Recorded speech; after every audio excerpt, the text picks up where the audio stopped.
To the mounting criticism the Biden administration is facing over the handling of unaccompanied minors at the border as numbers just keep surging. The New York Times reports Health and Human Services sent an email to government employees from departments spanning Homeland Security to NASA. And they were asking if employees in those departments, in those bureaucracies, would be willing to take a 4-month paid leave to help care for the children who were arriving at the border. That comes as new projections show the number of unaccompanied migrant children at the borders is expected to rise exponentially.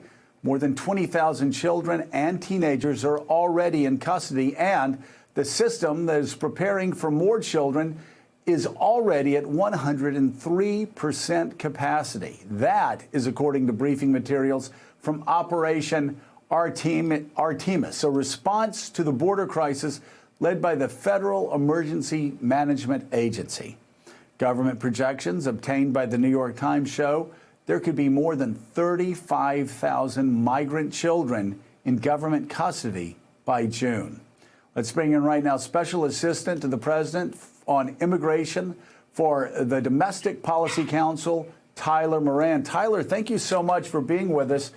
There are so many things that are happening right now that are causing this flood of unaccompanied minors to the border. But a change in Mexico's policy has just made things more difficult. And explain that, and also explain what the Biden administration plans to do to manage this crisis in the coming months. Sure. Thanks, Joe, for having me on. So the president came into office with a dysfunctional immigration system that was just exacerbated over the last 4 years. There's a lot of reasons why people are coming to our border. Of course, there's been violence in the region for quite some time. We had 2 major hurricanes in Honduras last November. And in Guatemala, there's been a drought that's forced farmers to not be able to sell their crops. And so we have economic drivers that are bringing people to our border. So when the president stepped into office, he took action immediately. And I would say that there's 2 ways that he's addressing the crisis. Number 1, we're trying to make sure that we're processing kids in our country so they're safe and that we can move them from Border Patrol with their parents or other sponsors. Number 2, we're addressing the reasons that people are coming from the region. So this is really important. If you just focus on our border, you're not addressing why people are actually coming to our border. And so the president has a blueprint, and he's working with the vice president on this. And one of the primary components to is address the root causes of why people are coming. So investing in the region, and we've already done that. We've already sent $1 million of aid to the region to help address the violence, to help address the hurricanes, to do everything from tutoring kids to broken streetlights.